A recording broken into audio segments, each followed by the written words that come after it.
皆さんこんにちは。今日はですね、部屋に入れた胡蝶蘭の置き場所問題についての動画です。ぼちぼち皆さんのところでも寒くなってきたでしょうか。こちらはですね、今日11月16日お昼の2時半なんですけど、外気温の最高気温が12度ぐらいで最低気温が3度ぐらいかな。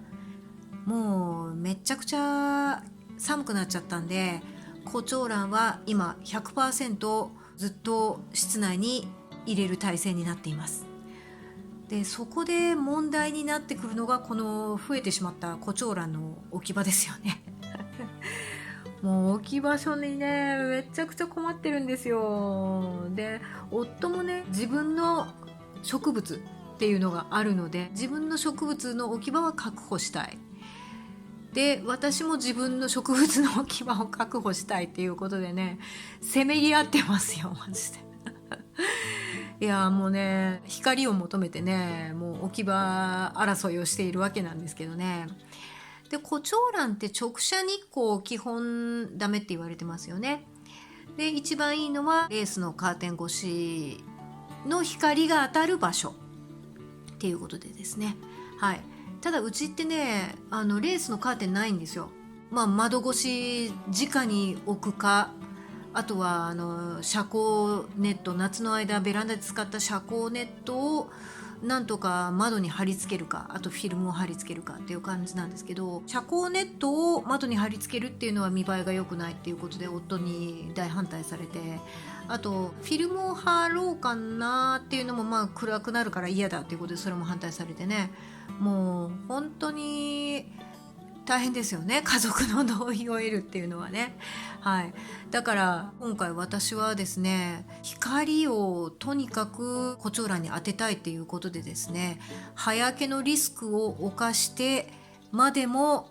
窓辺に置いています。窓には何も遮光カーテンもネットもありません。今こんな感じですね。あそこに見えますかね。ちょっと逆光になっちゃいますけど、はい、窓辺にそのまま直に置いてます。今日はね、曇天曇りなんでね、全然大丈夫なんですけど、はい。で窓辺から少し離れたここにもね、このように所狭しと胡蝶蘭が並んでいてですね、はい。でまずですね、胡蝶蘭が成長するための香料についてお話ししたいと思います。日本の生産者さんのウェブサイトによると、胡蝶蘭が成長するのに必要な光の量っていうのは1万から4万ルクスが成長するのに良い光の強さらしいですね。ドイツの本ですね、私の愛読しているこちらの本ですね、こちらの本によると1万から3万ルクスっていうことでですね、1万以上3万前後までっていう感じでしょうかね。ただ1万以上の光っていうのは胡蝶蘭にはちょっと慣れが必要らしいですね。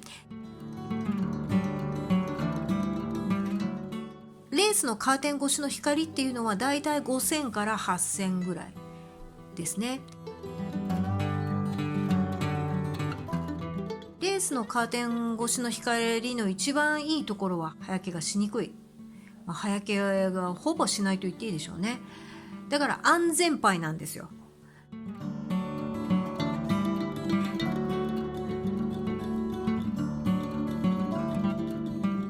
成長にめちゃくちゃいい光ではないけど葉焼けもさせないから安全ということなんですね。はい。で、私も安全に行きたいところなんですが、安全を優先しちゃうとここではですね、光量が足りなくなっちゃうんですよ。11月とか特に太陽が出る日数が少なくって、全体的に光量不足で人間ですらうつを発症しちゃうぐらい光が足りないんですよ、本当に。でもうできればもう多少の強い光でも葉焼けを覚悟してでも光を当てたいというのが私の本音です。はい。またなんかこうおかしなことを言ってこの人はってこうコチョウラン栽培家の方々に怒られそうですけどね、すいません。でもね、一回ねやってみたいんですよ。ということで、ああやってね、遮光もカーテンもかけずにああやって窓辺に置いてます。ここの子たちも太陽が差せばね、ガンガン直射日光が当たります。はい。で、今日の午前中とかは直射日光が当たった時もあったので、測ってみたところ4万ルクス、この辺で4万ルクスは行きましたね。で、窓辺で5万ルクスは行ってましたよ。もうヒヤヒヤです。ただこのように今外が曇ってます。で、この時に見てください、私こんなん買っちゃいました。へへへ。これ今測ってみたところですね、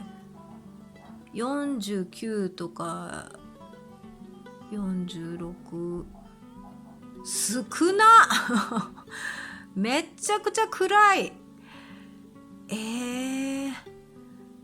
うん。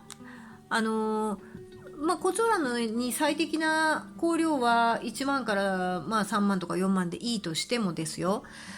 じゃあ最低ラインってどこなんだっていうね。最低ラインはコチョウランの生産者さんで愛花園芸さんだったかなのサイトで書かれていたことによると、最低1000ルクスで8時間。これが最低ラインだそうです。はい。もう最高を求めると葉焼けの危険があるので、最低ラインをとにかくクリアしようって思うとですね、1000ルクス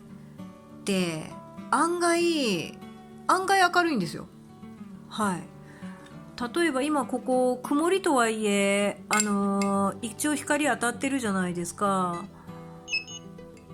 で、これぐらいの明かりでも、これぐらいの光だと100いかないんですよね。100すらいかないんですよ、これ。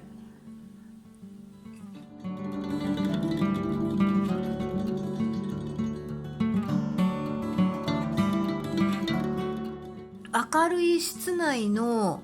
その直射日光が当たらない部分っていうのは、私が測った時にはですね、800とかだったかな。1000いくかいかないかぐらいですね。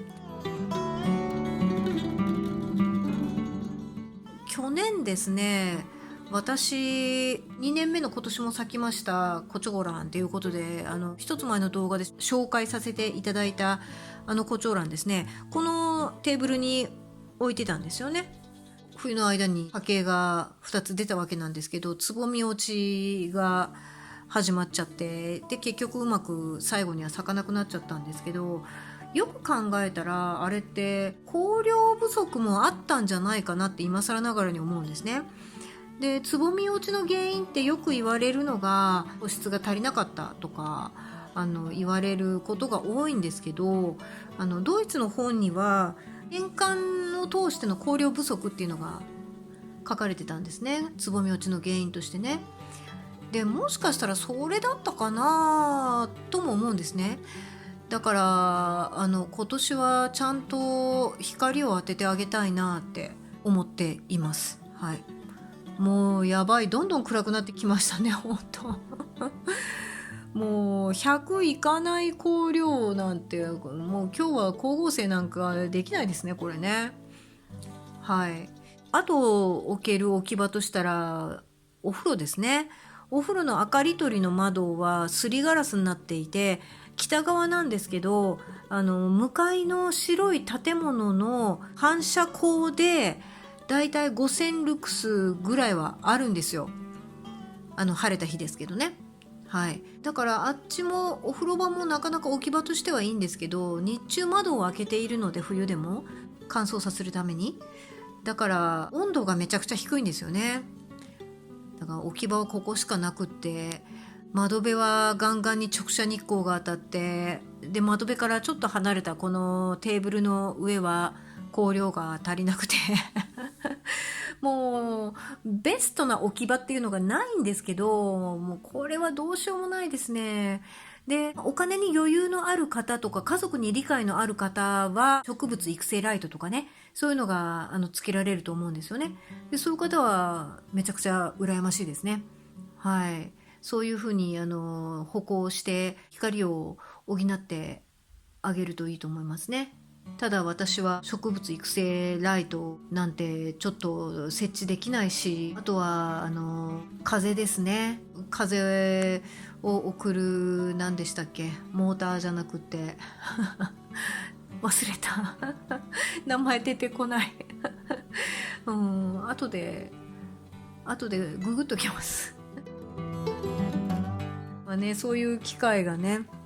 設置できないんですよ。だからこういう限られた条件の我が家でも咲いてくれる子っていうのをね大事にしていきたいっていうか、もうなんとか適用してくれと思ってますね。はい。以上、冬の胡蝶蘭の置き場について悩みを打ち明けてみました今日は以上です。ではまた、さよなら。